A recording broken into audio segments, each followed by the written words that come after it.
जय श्री कृष्णा।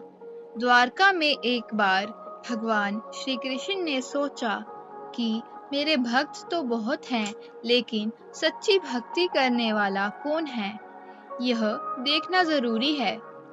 वह गांव-गांव घूमने लगे। पहले एक धनवान व्यापारी के घर गए।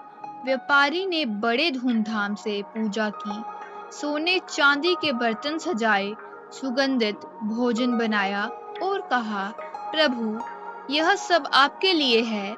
लेकिन उसके मन में यह बात थी कि मेरी पूजा देखकर लोग मेरी प्रशंसा करेंगे।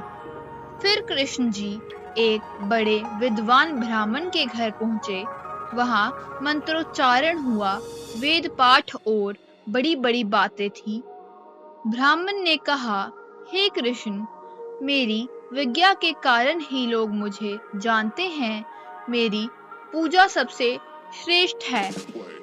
कृष्ण मुस्कुराए, लेकिन कुछ बोले नहीं। अंत में वह एक छोटे से झोंपड़ी में पहुंचे। वहां एक बूढ़ी औरत रहती थी।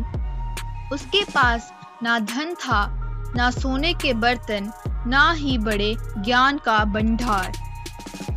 वह रोज अपने लिए एक सूखी रोटी का टुकड़ा बनाती और उसी में से थोड़ा हिस्सा भगवान को अर्पित करती और बचा हुआ खुद खाती। वह हाथ जोड़कर आंसू बहाते हुए कहती है, हे प्रभु, मेरे पास देने को कुछ नहीं है। यह रोटी का टुकड़ा और मेरा प्रेम ही मेरी भक्ति है। आप इसे स्वीकार कर लें।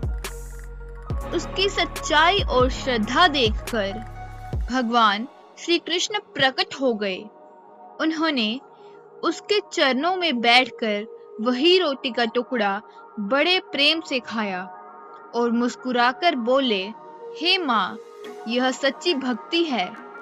ना सोने की जरूरत है, ना चांदी की, ना बड़े दिखावे की जरूरत है और ना ही बड़े ज्ञान की। मुझे तो केवल सच्चे मन का प्रेम चाहिए।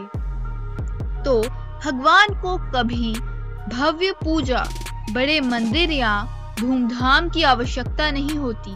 वह तो बस निर्मल हृदय, सच्चे प्रेम और विश्वास को स्वीकार करते हैं। जय श्री कृष्ण।